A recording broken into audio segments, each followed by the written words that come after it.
여러분, 엔화의 추락, 야, 이게 장난이 아니에요. 거의 뭐 20년 만에 추락한다 이야기할 정도로 엄청나게 떨어지고 있습니다. 어느 정도 떨어졌나 하면요, 지금 달러당 132.7엔입니다. 132.7엔.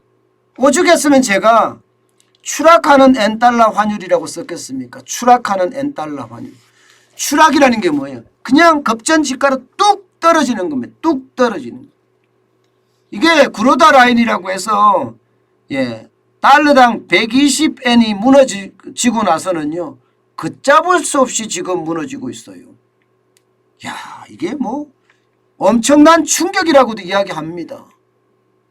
이렇게 되면 투자자들 입장에서는요, 야, 저거 엔화 사놔야 되겠는데 이제, 그런 생각을 할 수밖에 없습니다. 여러분, 연초에 말입니다. 엔화 보세요. 115.32엔이었어요. 그러면 지금 132.70엔이면 15% 이상 가치가 떨어진 건가요? 15% 이상? 엄청나게 떨어졌죠. 20년 2개월 만에 최고로 지금 최하로 떨어졌으니까 말도 못하게 떨어진 거예요. 2002년 4월 4일 날 달러당 132.36엔이 있었습니다. 36엔. 그때 이후로 최악입니다. 최악. 이렇게 되니까 여러분, 엔화 쌀 때 쟁여두자 하는 사람들까지 나타나기 시작을 했습니다. 제가 여러분들에게 말씀을 드릴 때는 일본 앞으로 여행 몇 번 가실 거냐고, 나 죽을 때까지 일본을 여행을 몇 번 가실 거냐 생각을 하고 거기에 필요한 돈의 규모를 정한 다음에 엔화를 분할 매수해서 좀 사놓자. 제가 이 정도는 이야기했습니다. 근데 워낙 떨어지니까 안 되겠다, 그냥 엔화를 좀 많이 사야 되겠다 이러면서 떨어질 때마다 계속 사시는 분까지 생겼어요. 떨어질 때마다. 그 정도로 말입니다. 엔화가 추락하고 있다는 뜻이에요. 그럼 왜 이렇게 추락하느냐? 그리고 쌀 때 사서 쟁여두자는 말이 맞느냐? 이거 검증해 볼 필요가 있거든요. 당장 떨어지는 원인을 보면 더 사야 될지 말아야 될지 아마 생각이 정리가 될 것 같습니다. 여러분, 이거 한번 보세요. 지금 엔화가 약세가 되는 원인은요, 간단합니다. 미국과 일본의 금리 차이가 굉장히 벌어진 탓입니다.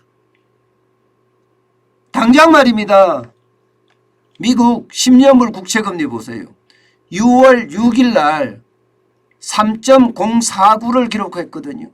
이게 1월 3일만 하더라도 1.631%였습니다. 그런데 5월 2일 날 2.981%까지 올라가더니 6월 6일 날은 3.049%까지 올라갔습니다. 그야말로 최고치로 치고 올라가는 거예요. 이게 10년 동안을 보더라도요, 10년물 국채금리가 3%를 넘어서는 건 굉장히 높은 수치입니다. 굉장히 높은 수치예요. 그만큼 미국의 금리는 기준금리가 올라간다고 하니까 시장금리가 계속 올라가고 있는 겁니다. 반면에 일본의 국채금리는 어떨까요? 일본의 국채금리는 여전히 0%입니다. 0%. 보세요. 1월 3일 날 0점입니다. 0.072%였어요. 6월 6일 현재 0.245%입니다. 아직도 0%예요. 아직도.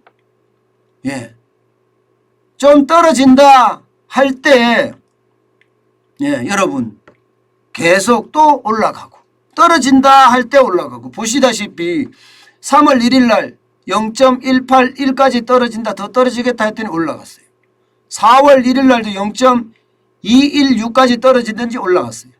이렇게 계속 올라가, 떨어진다 올라간다, 떨어진다 올라간다, 이렇게 유지하고 있지만 전체적으로는 0점대예요. 그렇지만 미국은 3점대잖아. 3점대. 금리차가 엄청나잖아요. 그러니까 이게 여러분 이게 엔화가 가치가 떨어질 수밖에 없어요. 엔화의 가치가 올라간다. 그러면 일본의 통화정책을 바꿔야 됩니다. 여러분 근데 통화정책을 바꾸는 게 진짜 어렵습니다. 이거 잘못 바꿨다가는요 기업 활동은 위축되는 건 당연하고요. 경기 침체를 유발할 수 있기 때문에 갑자기 통화정책을 지금 일본은 바꿀 수가 없어요.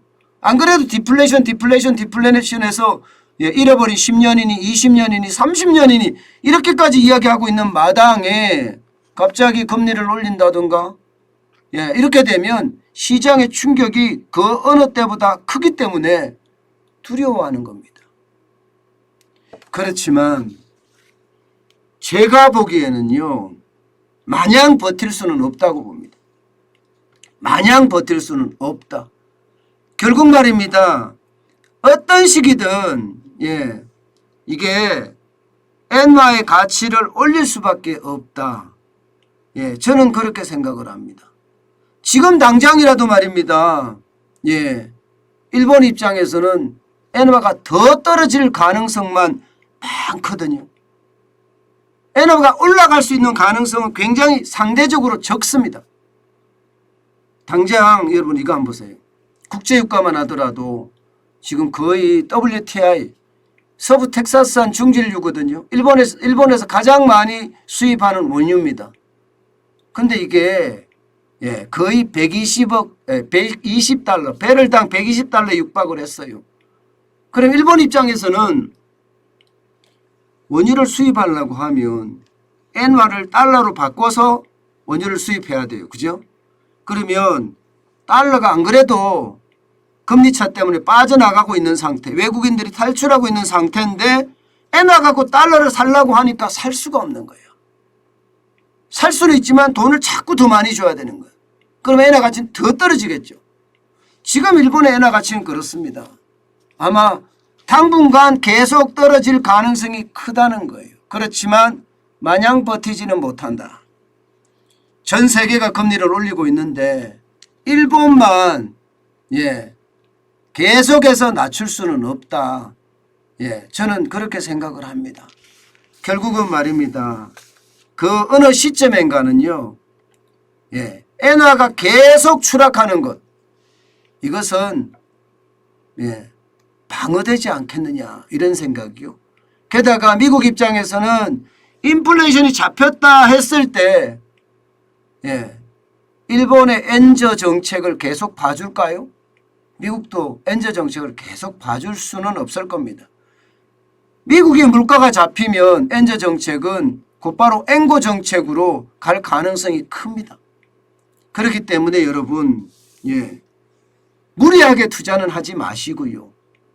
그렇지만 제가 지금까지 이야기했던 것처럼 내가 일본을 갔을 때 내가 일본을 여행을 간다면 쓸 수 있는 엔화 정도는 지금 분할로 확보하는 것이 저는 좋다. 그렇게 생각을 합니다. 분할입니다. 분할. 한꺼번에 사지 마시고 분할해서 사시는 거 저는 적극 추천합니다.